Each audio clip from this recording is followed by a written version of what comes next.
Yesus yang memanggilku, Yesus yang memakaiku, ku siap Tuhan untuk melayani-Mu. Shalom, Bapak, Ibu, Saudara-saudari sekalian, jemaat yang dikasihi dan terkasih oleh Tuhan kita Yesus Kristus. Perkenalkan, saya adalah Adi Septa Pung Hendarto. Saya mahasiswa PPL dari IAKN Palangkaraya atau Institut Agama Kristen Negeri Palangkaraya, dan saya menjadi bagian pelayanan di Resort Kasongan ini. Baik, kita kembali pada program GG Kasongan, yaitu Renungan dan Doa Malam.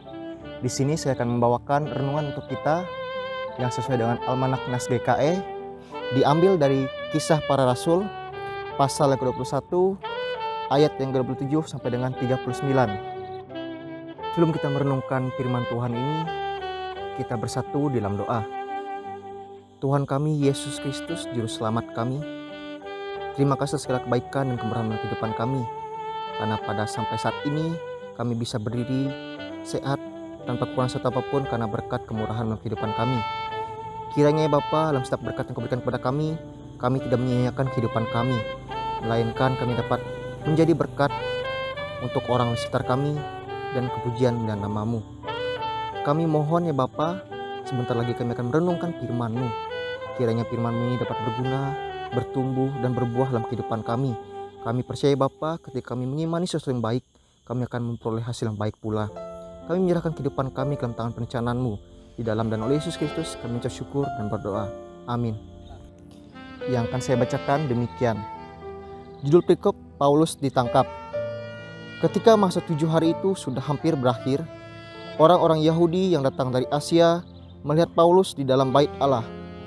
Lalu mereka menghasut rakyat dan menangkap dia. Sambil berteriak, "Hai orang-orang Israel, tolong! Inilah orang yang di mana-mana mengajar semua orang untuk menentang bangsa kita dan menentang hukum Taurat dan tempat ini.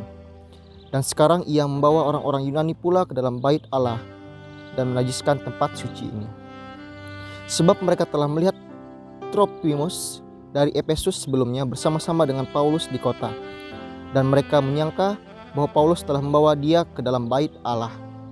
Maka gemparlah seluruh kota, dan rakyat datang berkerumun, lalu menangkap Paulus dan menyeretnya keluar dari bait Allah. Dan seketika itu juga semua pintu gerbang bait Allah itu ditutup. Sementara mereka merencanakan untuk membunuh dia, sampailah kabar kepada kepala pasukan bahwa seluruh Yerusalem gempar. Kepala pasukan itu segera bergerak dengan prajurit-prajurit dan perwira-perwira dan maju mendapatkan orang banyak itu. Ketika mereka melihat dia dan prajurit-prajurit itu, berhentilah mereka memukul Paulus. Kepala pasukan itu mendekati Paulus, menangkapnya dan menyuruh mengikat dia dengan 2 rantai. Lalu bertanya siapakah dia dan apakah yang telah diperbuatnya. Tetapi dari antara orang banyak itu ada yang mengerjakan kepadanya ini, ada pula yang mengerjakan itu. Dan oleh karena keributan itu ia tidak dapat mengetahui apakah yang sebenarnya terjadi. Sebab itu ia menyuruh membawa Paulus ke dalam markas. Ketika sampai ke tangga Paulus, terpaksa didukung prajurit-prajurit karena berdesak-desaknya orang banyak yang berbondong-bondong mengikuti dia sambil berteriak, "Enyahkanlah dia." Perikop yang kedua, Paulus minta izin untuk berbicara. Ketika Paulus hendak dibawa masuk ke markas, ia berkata kepada kepala pasukan itu, "Bolehkah aku mengatakan sesuatu kepadamu?" Jawabnya, "Tahukah engkau bahasa Yunani? Jadi engkau bukan orang Mesir itu, yang baru-baru ini menimbulkan pemberontakan dan melarikan 4.000 orang pengacau bersenjata ke padang gurun?" Paulus menjawab, "Aku adalah orang Yahudi dari Tarsus, warga dari kota yang terkenal di Kilikia. Aku minta supaya aku diperbolehkan berbicara kepada orang banyak itu." Amin untuk bacaan kitab kita. Kita masuk dalam renungan. Baik, Bapak, Ibu, Saudara-saudari, rekan jemaat sekaliannya, dalam hal ini kita dieratkan atau dikaitkan pada mengenal siapa itu Paulus. Paulus adalah orang yang siap menderita demi kemuliaan Tuhan. Dalam konteks ini, Paulus mengikuti Yesus, artinya ia harus siap memikul salibnya dalam memberitakan Injil kepada orang banyak. Konteks ini menunjukkan bahwa Paulus dituduh oleh orang-orang Yahudi yang berasal dari Asia Mereka mengatakan bahwa Paulus telah mengkhianati bangsanya sendiri dan menentang hukum Taurat serta menajiskan bait Allah. Seluruh rakyat terhasut sehingga kemudian mereka menangkap dan menganiaya Paulus di tempat itu atau di bait suci. Peristiwa ini kemudian sampai di telinga kepala pasukan, di mana ia langsung memerintahkan pasukan dan perwiranya untuk datang ke bait Allah, mengamankan dan menertibkan para kekacauan itu yang sedang terjadi. Ketika kepala pasukan itu menanyakan kepada mereka, apakah yang terjadi dan apakah yang telah diperbuat oleh orang ini, mereka hanya menjawab apa yang mereka pikirkan tentang Paulus, karena pada dasarnya mereka telah dihasut oleh orang Asia untuk menghakimi Paulus. Dari pribadi Paulus ini memberikan sebuah teladan bagi kita, di mana dalam menjalani kehidupan yang baik, mentaati peraturan dan perbuatan yang positif, kita pasti mempunyai halangan, mempunyai musuh, serta hambatan di dalam menjalaninya. Terlebih dalam pekerjaan yang dilakukan oleh Paulus ini adalah untuk kemuliaan Allah. Ia tetap sabar dan setia, serta siap menyerahkan nyawanya sekalipun untuk kemuliaan Allah. Oleh karena itu saya mengajak saudara sekalian untuk meneladani sifat dan sikap dari Paulus ini. Kita sebagai hamba harus siap menghadapi segala kesusahan, persoalan, hambatan, ataupun kesusahan lainnya yang mungkin akan menimpa kehidupan kita.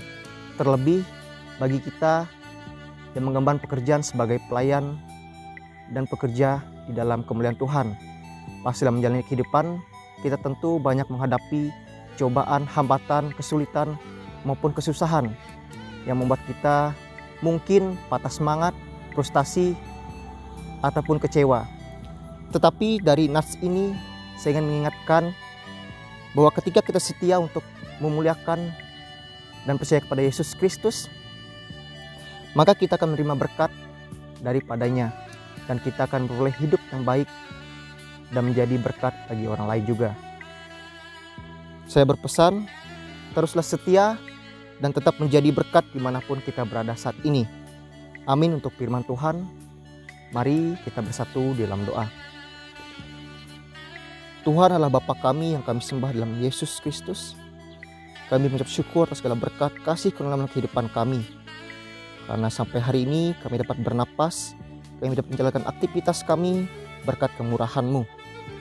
Kami juga mengucap syukur ya Bapa atas berkat yang Kau limpahkan kepada kami melalui makanan ataupun minuman, melalui rejeki ataupun berkat yang kami terima.